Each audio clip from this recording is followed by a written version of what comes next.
جس سے ہندو مسلم میں لڑائی ہوئی اور لاتعداد لوگ مارے گئے۔ دوسری طرف اس نے مسلمانوں میں سے 2 عالم خریدے یا انہیں بیوقوف بنایا۔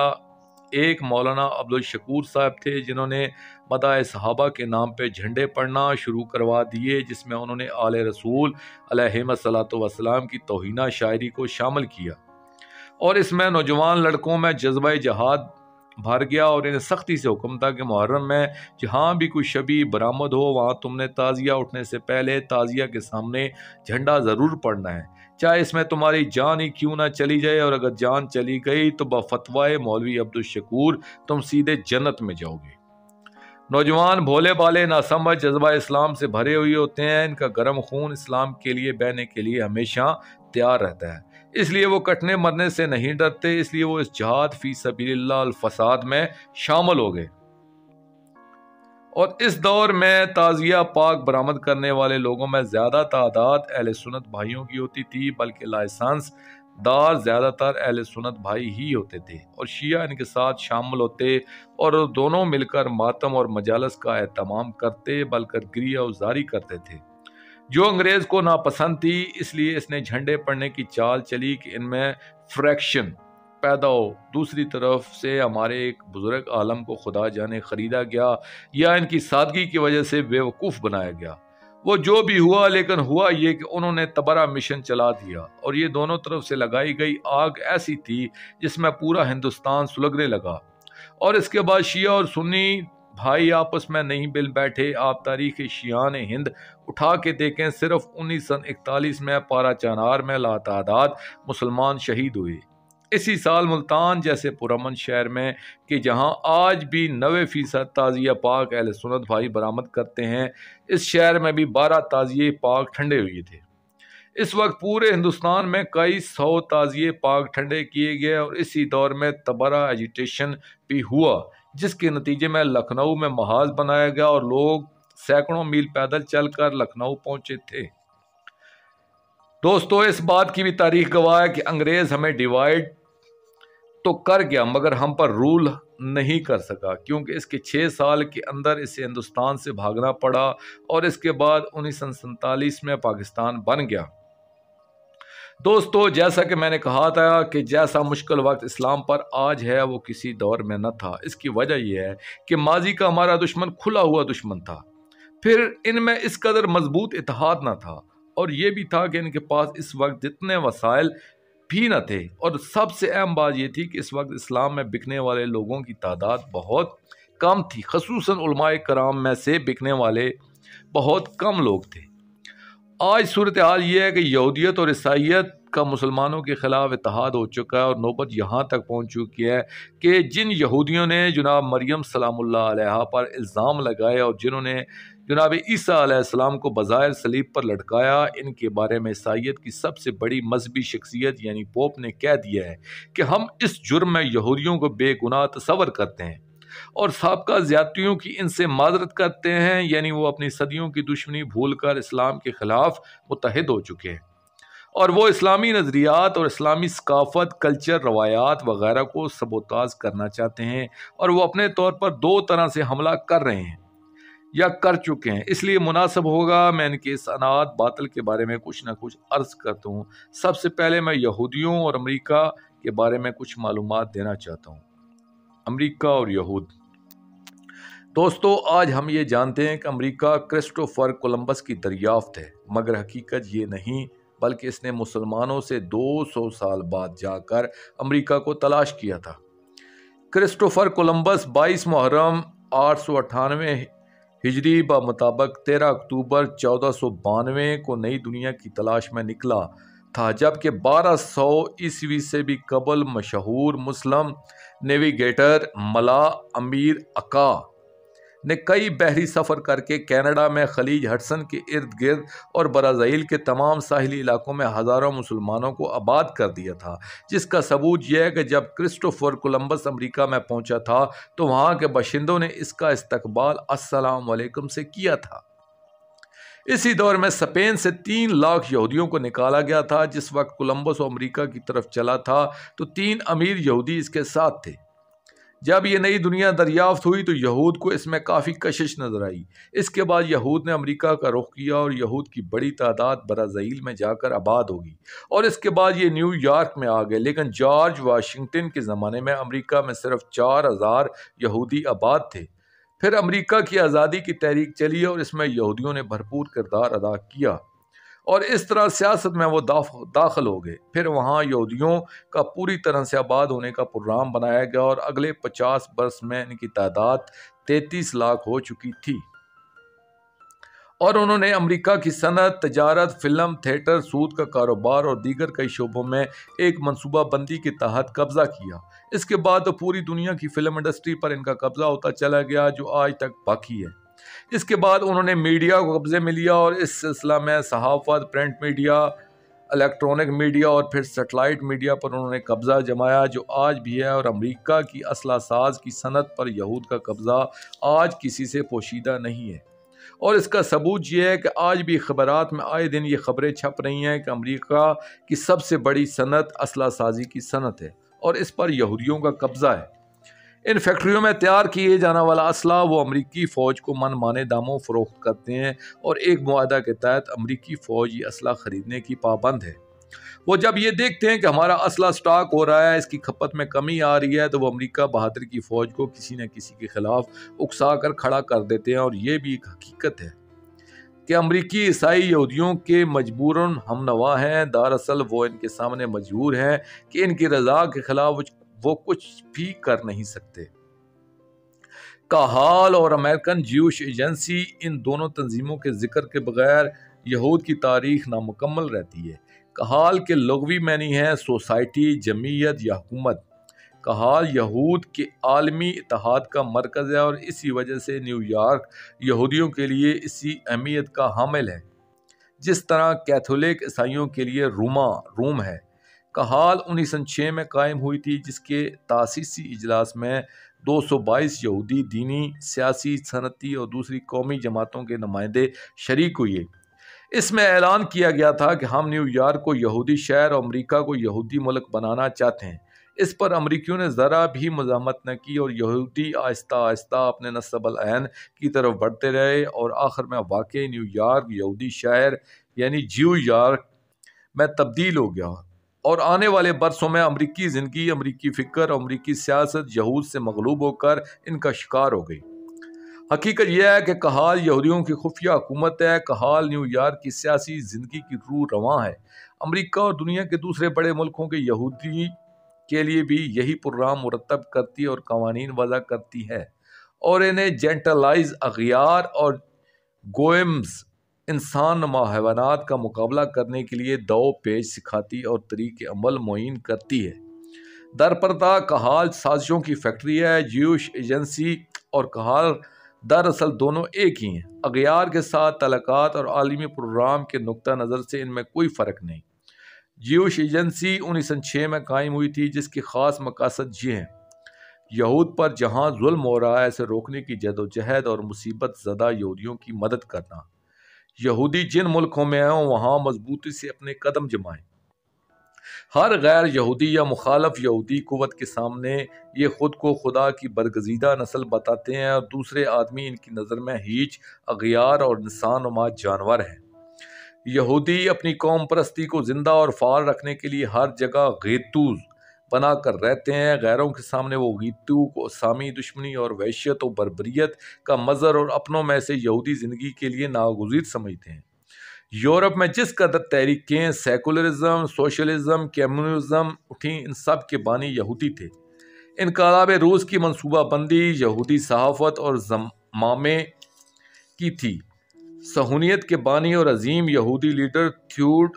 ہرزل نے کہا تھا کہ ہمارا مسئلہ معاشرتی مسئلہ نہیں بلکہ ایک قومی مسئلہ ہے۔ یہودی مزاج کے اعتبار سے مطلق العنان اور امارت پسند واقع ہوتے ہیں۔ دوستو، تجارت اور معاشیات پر قبضہ کرنے کے بعد یہود کا دوسرا بڑا حربہ یہ ہے کہ غیر یہودی معاشروں کو اخلاقی خرابیوں کے ذریعے کردار کی قوت سے محروم کر دیا جائے۔ وہ شراب خوری، قمار بازی اور دیگر مفاسد کے فروغ پر بہت زیادہ زور دیتے ہیں اور یہ سب کچھ تجارت کے پردے میں کرتے ہیں۔ زوئن بینک کا قیام سودی نظام کا قیام، سونے چاندی کے سکوں کے بجائے پیپر کرنسی، چیک سسٹم، صنعتی حصص، کاغذی دستاویزات، اسٹاک ایکسچینج، جوئے اور سٹے کے کاروبار پر مبنی عالمی مالیاتی نظام، یہ سب کچھ انسانیت کو یہود کے بخشے ہوئے تحفے ہیں۔ چنانچہ یہود کا قائم کردہ یہ عالمی نظام مالیات آج ایک طرف ورلڈ بینک اور IMF جیسے اداروں اور دوسری طرف اسٹاک ایکسچینج اور الیکٹرانک کرنسی کے ذریعے پوری دنیا کی معیشت کو کنٹرول کر رہا ہے، اور اپنے مالیاتی استحصال کو تہذیبی، تمدنی، سیاسی اور ثقافتی غلبے کے حصول کا ذریعہ بنا کر پورے کرۂ ارض کے معاشی استحصال کے خواب دیکھ رہا ہے۔ بزرگان صہیون، جن کی اکثریت یہودی بینکاروں پر مشتمل تھی، جنہوں نے یورپ کو اپنے سودی معیشت کے جال میں گرفتار کرنے کے بعد 1896 میں ایک صدی کے اندر پوری دنیا میں صہیونی حکومت قائم کرنے کے لیے protocol of the elders order of Zion تیار کیا تھا، اس پر نہایت تیزی سے عمل جاری ہے۔ اس کے تحت انہوں نے عالمگیر جنگ اول اور دوئم کی پلاننگ کی تھی۔ اس کے تحت 1967 میں یہود کا بیت المقدس پر قبضہ ہوا۔ نیو ورلڈ آرڈر اسی کا شاخسانہ ہے، جس کے اہم ترین مقاصد میں اسلام کی اصل روح کو کچلنا، مسلمانوں کے قلوب سے جذبہ جہاد کو فنا کرنا، مسلمانوں کی موجودہ نسل کو مذہب سے دور کرنے کے لیے عیاشی، ڈش کلچر اور فحاشیات میں مبتلا کرنا، صحیح العقیدہ مسلمانوں کو فنڈامنٹلسٹ کہہ کر بدنام کرنا، اسلامی ممالک میں دہشت گردی، قومیت کا سراب، فرقہ وارانہ فسادات، دھماکے، خون، ناحق پر گراں قدر انعامات دینا اور ملٹی نیشنل کمپنیوں کے عذاب، نجکاری، ڈاؤن سائزنگ اور گولڈن شیک ہینڈ وغیرہ یہود کے مسموم عطیات ہیں۔ Sugar coated poison pills. Benjamin Franklin, بابائے دستور امریکہ، نے تو ان یہودی کے مزاج کو سمجھتے ہوئے انہیں امریکہ سے خارج کرنے تک کا کہہ دیا تھا، مگر عمل کوئی نہ کر سکا۔ دوستو، بیداری کا وقت قریب ہے، اس لیے آپ کے سامنے ازریالوجی کی کچھ معلومات پیش کر رہا ہوں۔ شاید آپ کو معلوم ہو، اس وقت پوری دنیا میں یہودی 1% سے زیادہ نہ ہوں گے، مگر اس وقت دنیا کی 74% دولت یہودیوں کے پاس ہے، اور اس وقت جتنی ملٹی نیشنل کارپوریشنز ہیں، ان میں سے ایک بھی مسلمانوں کی نہیں ہے، اور اس وقت دنیا پر ملٹی نیشنل کارپوریشنز ہی کا ہولڈ ہے۔ جس ملک میں چاہیں معاشی قتل کر دیں، دیوالیہ کر دیں، جس ملک کا چاہیں سیاسی سیٹ اپ بدل دیں، جس کو چاہیں جس ملک میں حکومت دے دیں، یہ کام یہی کارپوریشنز ہی کر رہی ہیں۔ خود امریکہ میں یہودی 3% ہیں، مگر پورے 100% کو دبائی ہوئی ہیں۔ یہ بھی آپ کو معلوم ہونا چاہیے کہ یہودی لابیوں کی اس وقت شدید کوشش ہے کہ عمومی طور پر پوری دنیا اور خصوصی طور پر دنیا اسلام کو بدکرداری میں مبتلا کر کے عورت، شراب، رقص و سرور میں لگا کر برباد کر دیا جائے، کیونکہ جس قوم کی اخلاقیات برباد ہوتی ہیں تو وہ قوم خود بخود برباد ہو جاتی ہے۔ اس لیے انہوں نے اسلامی معاشرے کو مائیکل جیکسن اور میڈونا جیسے آئیڈیل دیے کہ تم انہیں چیز کرو، اور وہ چاہتے یہ ہیں کہ مسلمانوں کے نوجوان زنخے بن جائیں، اور وہ اس میں کافی حد تک کامیاب بھی ہو چکے ہیں۔ ڈش سسٹم، سیٹلائٹ میڈیاز کو انہوں نے اخلاقیات برباد کرنے کا بہت بڑا ہتھیار بنا کر استعمال کرنا شروع کر دیا ہے، اور آج پاکستان میں جو میوزک گروپس نظر آ رہے ہیں اور ہیضے کی وبا کی طرح بڑی تیزی سے پھیل رہے ہیں، یہ سب یہود کی ڈالی ہوئی کالک ہے جو ہمارے چہروں سے جھلک رہی ہے۔ یہود کا سب سے مہلک ہتھیار جنسی آزادی ہے، اور اس میں عورت کو بطور ہیومن بم کے استعمال کیا جا رہا ہے، جو ہیروشیما اور ناگاساکی والے بموں سے زیادہ خطرناک ہتھیار ہے۔ دوستو، شاید آپ نے بیجنگ کانفرنس کا نام سنا ہوگا، ممکن ہے آپ نے اس کا کوئی نوٹس نہ لیا ہو، اس لیے آپ کو بتا دوں کہ یہ بیجنگ کانفرنس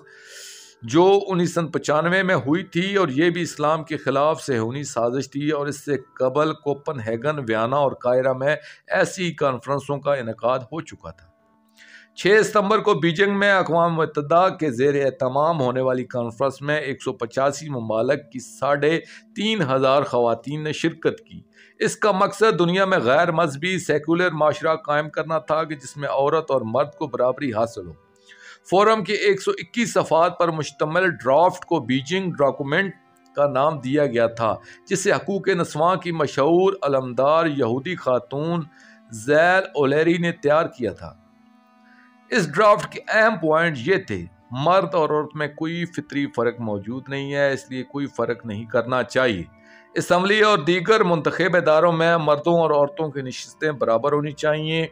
ملازمتوں میں عورتوں کا کوٹا مردوں کے برابر ہونا چاہیے۔ شادی شدہ زندگی کی حوصلہ شکنی کی جائے اور ناجائز طلاقات کو رواج دیا جائے۔ بچے پیدا کرنے کا حق عورتوں کو ملنا چاہیے۔ اسقاط حمل کو جائز قرار دیا جائے اور اس کا اختیار صرف اور صرف عورت کے پاس ہونا چاہیے۔ عورتوں کو جسم فروشی کی قانونی اجازت دی جائے۔ عورتوں کو ہم جنس پرستی کی قانونی اجازت دی جائے۔ دوستو، اس ڈرافٹ میں مذہب پر زبردست تنقید کی گئی اور اس عورت کی آزادی کی راہ میں سب سے بڑی رکاوٹ قرار دیا گیا۔ غرض یہ اور ایسی ہی شیطانی شکیں اس میں موجود ہیں جو خاندانی اتحاد اور پروقار زندگی گزارنے والی خواتین کے خلاف اعلان جنگ ہے۔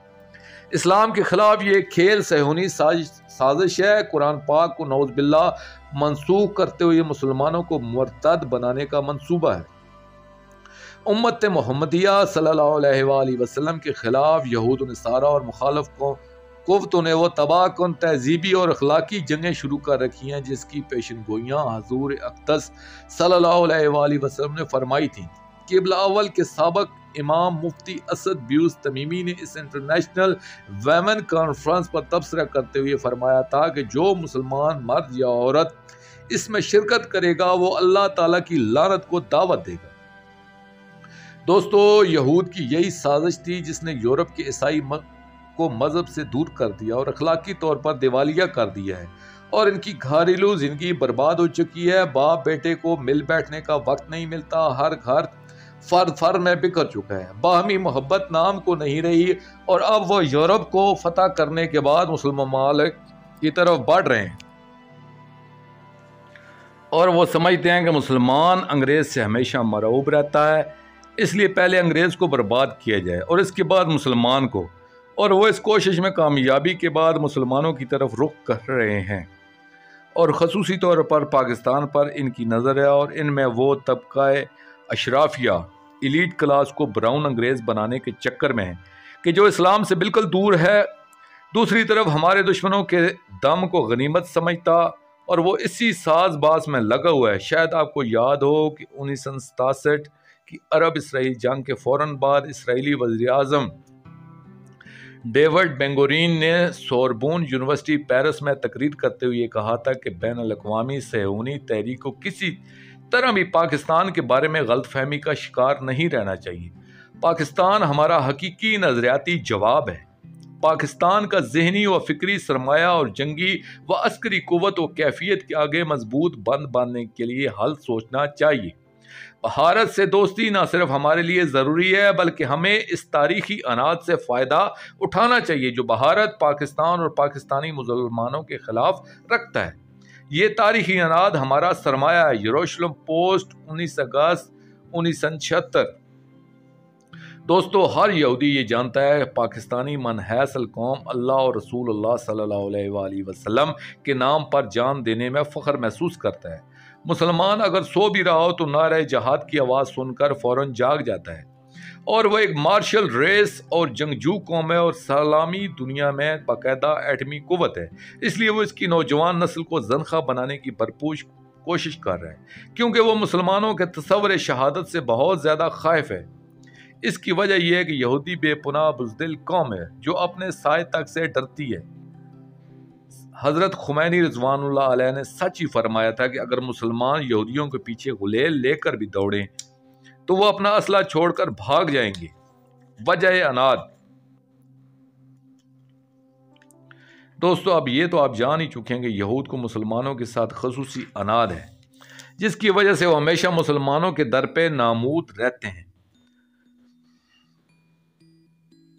کیا آپ نے کبھی اس بات پر بھی غور کیا ہے کہ اس کی دشمنی کی وجہ کیا ہے؟ حقیقت یہ ہے کہ ان کی دشمنی کی وجہ سرور کونین صلی اللہ علیہ وآلہ وسلم سے دشمنی اور عناد ہے، ورنہ انہیں کسی مسلمان سے خواہ مخواہ کا بیر رکھنے کی ضرورت کیا تھی؟ یہ دشمنی شہنشاہ معظم صلی اللہ علیہ وآلہ وسلم کے ظہور پر نور سے بھی پہلے کی تھی، اور انہیں یہ معلوم تھا کہ سرزمین عرب کو اللہ جل جلالہ کے نور اول صلی اللہ علیہ وآلہ وسلم نے زینت بخشنا ہے۔ اس لیے وہ ہمیشہ اس نور کو خاموش کرنے کی کوشش کرتے رہے۔ ہمارے کتب میں 40-50 واقعات ایسے ہیں جن میں ان کی دشمنی کا ذکر ہے کہ انہوں نے سرور کونین صلی اللہ علیہ وآلہ وسلم کے ظہور پر نور سے قبل کس طرح ان کی اجداد طاہرین علیہم الصلوۃ والسلام کی جبین مبارک میں سرور کونین صلی اللہ علیہ وآلہ وسلم کے نور مقدس کی جھلک دیکھی اور اس نور کے خاموش کرنے کی بھرپور کوشش شروع کر دی، حتیٰ کہ جب سرور کونین صلی اللہ علیہ وآلہ وسلم کا نور مبارک جبین والدہ علیہ صلوات اللہ علیہ سے والدہ مقدس مطہرہ صلوات اللہ علیہ کی جبین میں منتقل ہو گیا، تو اس وقت بھی یہود نے ایک کوشش کی اور ایک عورت کو سر کے بالوں میں خنجر چھپا کر بھیجا کہ سرور کونین صلی اللہ علیہ وآلہ وسلم کی والدہ مائدہ صلوات اللہ علیہ پر حملہ کرے، مگر عین اس وقت نور امیر کائنات علیہ الصلوۃ والسلام کا ظہور ہوا اور انہوں نے اس ملعونہ کا خاتمہ کر کے ظاہراً فرما دیا کہ نصرت الانبیاء سرن و محمد صلی اللہ علیہ وآلہ وسلم جہرن و اعلانیتا، کہ ہم نے سارے انبیاء علیہم السلام کی نصرت چھپ کر کی ہے، مگر اپنے شہنشاہ معظم صلی اللہ علیہ وآلہ وسلم کی نصرت ظاہراً بظاہراً فرمائی ہے۔ پھر جب سرور کونین صلی اللہ علیہ وآلہ وسلم کا ظہور ہو گیا تو اس کے بعد بھی یہود نے اپنی کوشش جاری رکھی اور اسلام کا لبادہ اوڑھ کر متعدد مرتبہ زہر دینے کی کوشش کی۔ واقعہ عقبہ میں اسی مشن کے تحت راستے میں گڑھا کھودا گیا تاکہ نصیب دشمنہ انہیں کوئی نقصان پہنچے، مگر خلائق ازل ہمیشہ اپنے پاک حبیب صلی اللہ علیہ وآلہ وسلم کا محافظ رہا اور یہ دشمنی آج تک جاری ہے۔ اور اس کا ایک چھوٹا سا ثبوت یہ ہے کہ آج بھی یہودی سرور کونین صلی اللہ علیہ وآلہ وسلم کا اسم مبارک لکھتے ہیں تو بگاڑ کر لکھتے ہیں، اور وہ اسم مبارک کو محمد MEHEMET لکھتے ہیں، جو غلط ہے اور تعصب پر مبنی ہے۔ بعض اوقات صرف MOHD لکھ کر نصیب دشمنہ ان کی توہین کرتے ہیں، اور بعض مسلمان بھی بوجہ جہالت اسی طرح لکھتے ہیں۔ اس لیے یاد رکھنا چاہیے کہ ہمیں ان کا انگلش میں اسم مبارک اس طرح لکھنا چاہیے، MUHAMMADSAAS صلی اللہ علیہ وآلہ وسلم۔ دوستو، اب آپ سمجھ چکے ہیں کہ یہود کو ہمارے ساتھ کوئی ذاتی دشمنی نہیں، بلکہ ہمارے ساتھ ان کی دشمنی شہنشاہ معظم سرور کونین صلی اللہ علیہ وآلہ وسلم کی وجہ سے ہے۔ اس لیے ہمیں بھی اس دشمنی پر فخر کرنا چاہیے اور اسے پالنا چاہیے، کیونکہ ہمارا دین ہی یہی ہے کہ جو بھی سرور کونین صلی اللہ علیہ وآلہ وسلم سے دشمنی کرتا ہے ہم اس کے دشمن ہیں، اور جو ان کا دوست ہے ہم اس کے دوست ہیں۔ مگر ہو یہ رہا کہ یہودی لابی مسلمانوں کو بے وقوف بنا رہی ہے اور ان کے درمیان نفرتیں پیدا کر کے انہیں آپس میں لڑا کر فائدہ اٹھا رہی ہے، اور یہ خود میدان میں اترنے کے بجائے مسلمانوں کے ہاتھوں مسلمانوں کا نقصان پہنچا رہے ہیں۔ جیسا کہ اس نے کہا تھا کہ پاکستان اور ہندوستان کی دشمنی ہمارے لیے غنیمت ہے، کیونکہ اس طرح ہم ہندو کے کاندھے پر بندوق رکھ کر مسلمان کو مروائیں گے، اس طرح وہ اب مسلمان کو مروانے کے لیے مسلمان ہی کا کاندھا استعمال کر رہی ہے۔ اور وہ بنی امیہ کے 9 سالہ دور میں اہل بیت دشمنی کی وجہ سے جو نفرت پیدا ہوئی تھی، اسے ہر دور میں ہوا دے کر مسلمانوں کو لڑا دیتی ہے۔ اس حقیقت سے کوئی انکار نہیں کر سکتا کہ بنو امیہ نے اپنے دور میں سرور کونین صلی اللہ علیہ وآلہ وسلم اور ان کی پاک آل علیہم الصلوۃ والسلام کی محبت کے جرم میں شیعوں کا بار بار قتل عام کیا اور ہمیشہ شیعوں کے خلاف پروپیگنڈا کیا اور اپنے گماشتوں میں اس نفرت کو ہمیشہ بھڑکائے رکھا، اور اس کا آج اثر بھی دیکھا جا سکتا ہے کہ وہابی و دیوبندی جماعتوں میں کسی نہ کسی طرح موجود ہے، مگر وہ ایک عام سی حیثیت کا حمل رہا ہے۔ لیکن ہر دور میں یہود اس ہلکی سی نفرت کو ہوا دے کر مسلمانوں کا قتل کرواتے آ رہے ہیں۔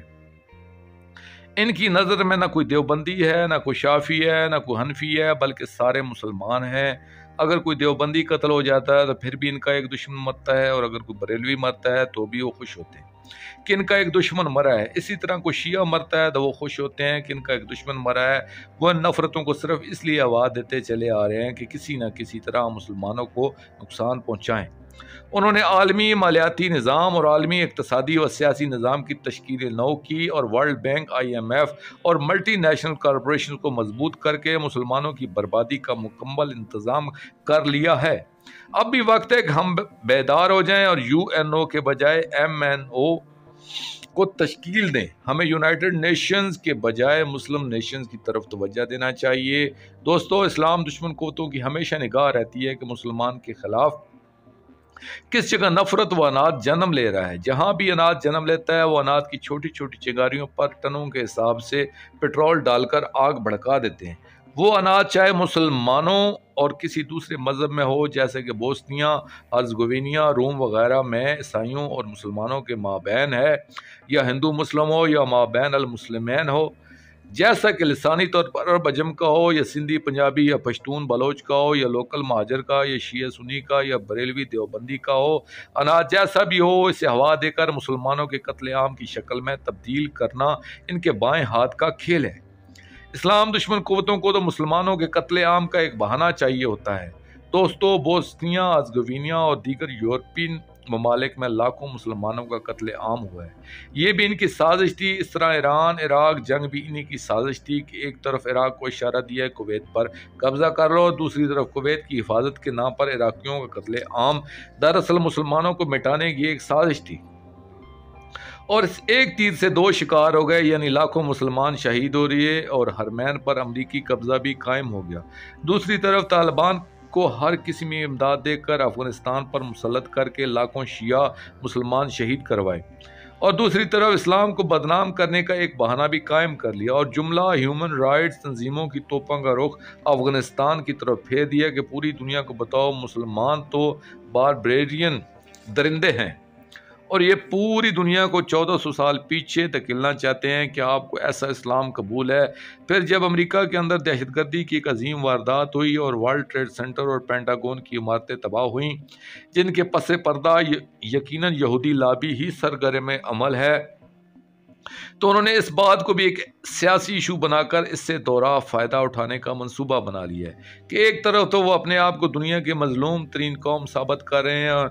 دوسرا انہوں نے پوری دنیا کے مسلمانوں کو دہشت گرد کے طور پر دنیا کے سامنے متعارف کروا کر ان کو نیست و نابود کرنے کا ایک بہت بڑا منصوبہ بنایا ہے۔ یعنی کل امریکہ بہادر جن افغانیوں کو روس کے خلاف ہر قسمی امداد دیتا رہا، آج انہی کو دنیا کا سب سے بڑا دہشت گرد ملک قرار دے کر ان پر حملہ کرنے کی تیاریوں میں مصروف ہے، جس کا انجام عنقریب سامنے آئے گا۔ اسی طرح انہوں نے اسلام کو بدنام اور نابود کرنے کا بہانہ بھی ڈھونڈ لیا ہے۔ دوستو، آپ عنقریب دیکھیں گے کہ امریکہ جس نے طالبان کو اسلام کے بدنام کرنے کا ذریعہ بنایا اور افغانستان میں انہی کے ہاتھوں قتل کروایا، وہی امریکہ طالبان کا خاتمہ بالشر کرے گا۔ اس نے پہلے اپنے ان دشمنوں سے اپنے بعض دوسرے دشمن مروائے، اور جب مقصد پورا ہو جائے گا تو ان پر حملہ کے لیے وہ کوئی سا بہانہ ڈھونڈ کر انہیں بھی ختم کرنے کی کوشش کرے گا۔ دوستو، یہ سارا انات اسلام کے خلاف نہیں بلکہ سرور کونین صلی اللہ علیہ وآلہ وسلم کے ساتھ اور انہی کی وجہ سے ان کا کلمہ پڑھنے والوں کے ساتھ ہے۔ یہی لوگ ہمیں کبھی ایک دوسرے کی زبانی کافر کہلواتے ہیں تو کبھی ایک دوسرے کے ہاتھوں قتل کرواتے ہیں۔ دوستو، اسلام دشمن تنظیموں اور قوتوں کا پہلا حملہ نہیں، یہ ان کی سازشوں کی پہلی قسم ہے، مگر ہم ابھی تک سوئی ہوئی ہیں اور خود اپنے ساتھ ظلم کرنے میں لگے ہوئی ہیں، اپنے آپ کو مٹانے میں مصروف ہیں، اپنے آپ کو کمزور کرنے میں لگے ہوئی ہیں، اپنی اجتماعیت کو پراگندہ کرنے میں جٹے ہوئی ہیں۔ ہم مسلمان اپنے دشمنوں کے اعلی کار بنے ہوئی ہیں، اس لیے ہمیں فوراً سنبھلنا چاہیے، کیونکہ پہلے انگریز کا فارمولہ ڈیوائیڈ اینڈ رول تھا، مگر اب ڈیوائیڈ اینڈ ایکسپائر ہے،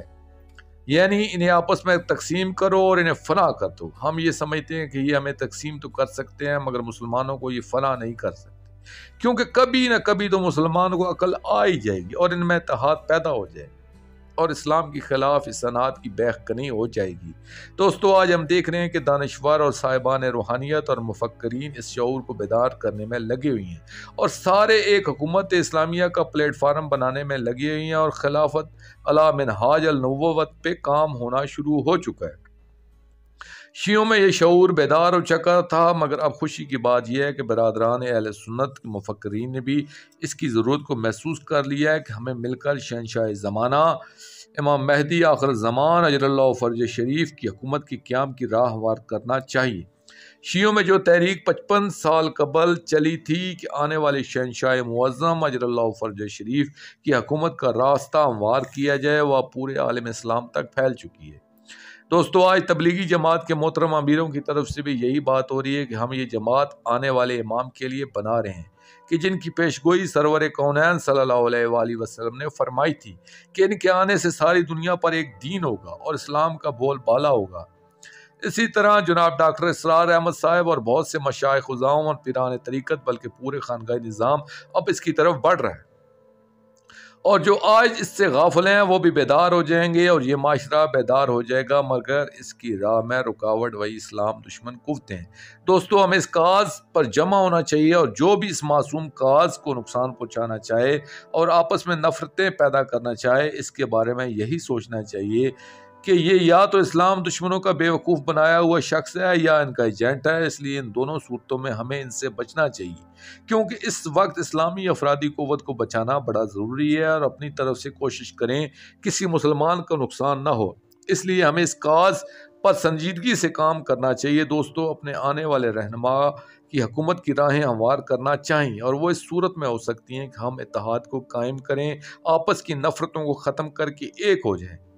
اس کے بعد ہم سب مل کر دعا کریں تو خالق کو ہمارے حال پر ترس آ ہی جائے گا اور ہمارے ہادی مطلق کی حکومت کے قیام کا سامان ہو ہی جائے گا۔ دوسری بات یہ ہے کہ ہمیں شہنشاہ زمانہ اجر اللہ فرج شریف کے انصار کے چھوٹے چھوٹے یونٹس بنانے چاہیے اور انہیں اتنا پھیلانا چاہیے کہ پوری مسلم امت کے علاقوں میں چھوٹے چھوٹے قصبوں تک اس کے یونٹس کو موجود ہونا چاہیے، اور انہیں اتحاد، یقین اور محکم اخلاق کا درس دینا چاہیے، کیونکہ ہمارا بہتر کردار اور صالح عملی دوسروں کو متاثر کر سکتا ہے۔ اور ہمیں یہ کوشش بھی کرنا چاہیے کہ ہم دوسرے مذہب کے لوگوں میں سے اپنی تبلیغ اور محبت و کردار کی وجہ سے اسلام میں کنورٹ کریں۔ دوستو، ہمیں اسی نہج پر کام کرنا چاہیے کہ ہم غیر مسلم لوگوں کو اسلام کے دائرے میں لے آئیں اور انہیں مارنے کے بجائے امن کے راستے پر چلا کر حق سے روشناس کروائیں، کیونکہ اس کا بہت زیادہ ثواب بھی ہے اور اس سے شہنشاہ زمانہ اجر اللہ فرج شریف کی ابدی حکومت کے لیے راہ بھی ہموار ہو جائے گی،